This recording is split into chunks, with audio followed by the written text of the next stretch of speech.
Hi, welcome to the Fantasy Football Clown Show. I'm your host, Ed Smith. Today we're going to take a look at a league called Big League Kicker Replacement. It's a 14-team league that began back in 2020, so we're getting underway with this league. Actually, I correct that, scratch that. Actually, 2021, but it was very early in the year, about last year this time, that this league started. So, was quite a while ago before we knew that Michael Thomas wasn't gonna play, and so definitely I can see that in the draft order as I'm looking at it. So looking at the scoring in this league, 1 point PPR across the board, and then 2.5 point PPR for the tight end on the premium, 1.5 for running backs, and then 0.25 for first downs as well.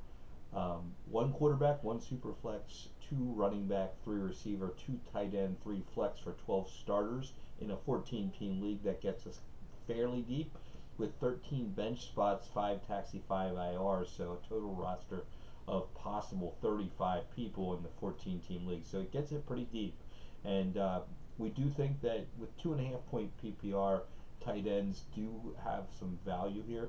And so we look at the tight end room first, and Cole Kmet, Bryant, Dan Arnold, Granson, and Jacob Harris. So a lot of youth there with in addition to Dan Arnold. However, no standouts, and we'll keep looking to increase that tight end room and make that better. Looking at the quarterback room, actually getting kind of old here with Russell Wilson, and then a bunch of young guys and people that are kind of flaming out with Sam Darnold and Kellen Mond and Huntley, Locke, Rosen, and Flacco. So not a lot there that we can use currently, and probably this team actually isn't going to win this year. So we'll look to move Wilson when the hype train gets there on him, and so waiting for a trade. And if we get a trade, then we'll definitely look to move him. As this video's being recorded, we haven't seen that trade yet, but definitely looking for that trade in that frenzy to move on from him, and maybe get a tight end, a low end tight end back with some draft capital will be what we'll look to do. So that's kind of how we look to approach that. Looking at the running back room here, this is desolate. There's not any pieces here to even work with. Nyheim Hines and Gaskin, Hyde, Jordan Howard, Ty Johnson, D. Johnson from the Cleveland Browns, so that's who we have here, and then Evans from the Titans, Jarrett Patterson and Funk and Sargent, and so you can only guess it that those three are going to be on the team, but really they're the lottery tickets that we're just kind of scratching off and seeing if they can hit. Looking at the receiver room here, a lot of room to grow here too, with Devontae Parker and Michael Thomas, kind of holding down the fort, but both getting older, and then we have Tyler Johnson from Tampa Bay, and maybe he'll get to take a step forward this year as a young guy. And then we have Little Jordan Humphrey, Slayton, Rager, Colin Johnson, Swartz, and Shi Smith. So there's some pieces there. Swartz and Smith, we don't really know what they are, and we'll look to move on from them if they have that breakout that maybe they could have. We do have some draft capital here, and I would tend to probably sell this off if we can get maybe drafting them and then trading the players for future draft picks. Will be how we'll look to go here in a 14-team league, because I think this team is pretty far away. But we do have the second and the fourth pick overall in this draft, so we're able to get to impact players, if you will, and then with some pieces to trade with Parker Thomas and Russ Wilson, we really feel like we have some maneuverable pieces with those young guys. And then we have pick 21, 24, 25 in the second round, and then a 6 third-round picks, 30, 32, 35, 38, 39, 42. In the fourth round, 44 and 46. The fifth round, 58. The sixth round, 72.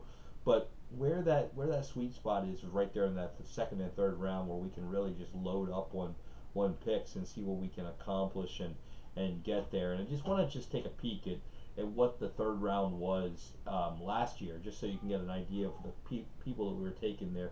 It did have Josh Palmer, Eli Mitchell, and Tremble, Ramondre Stevens, Kellen Mond, Des Fitzpatrick were all kind of third round guys.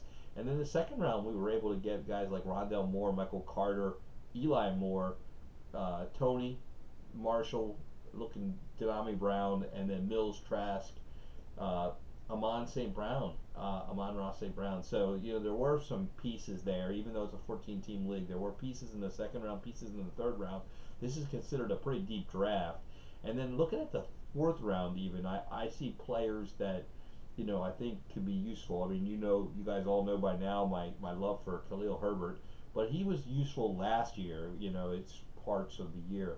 And then Nico Collins and Granson, Jacob Harris, Noah Gray. Like there's just options there of players that you can really pull out of those rounds. So excited for those picks and what we can do. Looking ahead though, why I think this team is really destined to win is we have 5 first round picks next year, 2 seconds, and then 1 throughout the rest of that draft, and then 2 first round picks as well in 2024. And so I do think with 5 picks next year, after you add a couple pieces this year, that would be 7 first round picks in the next 2 years. That could be virtually pretty high. And if you start adding 7 first round picks, if they become starters, if we can hit on all them. And I'm looking at last year's players. Most of these guys are potential starters when we start looking at Trevor and Pitts and Harris and Lance Wilson, Chase, Fields, Etienne, Williams, Devonta Smith, Jalen Waddle, Mac Jones, Freiermuth, and Bateman. And so Bateman maybe isn't, and Etienne wasn't last year, but the rest of those players could play meaningful times last year as we look through that first round. And so I guess I always try to look at that to kind of give us an idea of what the future looks like. And so in last year's pick with the second and fourth, we would have had Pitts and Lance. That's kind of where those things slayed in. And so I think you start adding guys like that to this kind of a team, and all of a sudden we have some, something, really valuable here. And so we look at the receiver room. We'll really be able to add some running backs and receivers here that may make some sense. And then with 5 firsts next year, we should be able to, really go after something. And then if you think about Russell Wilson, being on the move from our team, getting some more first round draft capital for him, this team actually could, really put themselves in a position to win. So that's kind of what we're looking for from this team and where things stand. I'll be interested to hear from you guys on what you think in the comments, and look forward to you liking the video or disliking the video, and then also hitting that subscribe button and notification bell for me. And until next time, I'm Ed Smith with the Fantasy Football Clown Show. We'll see you back here tomorrow with another team breakdown.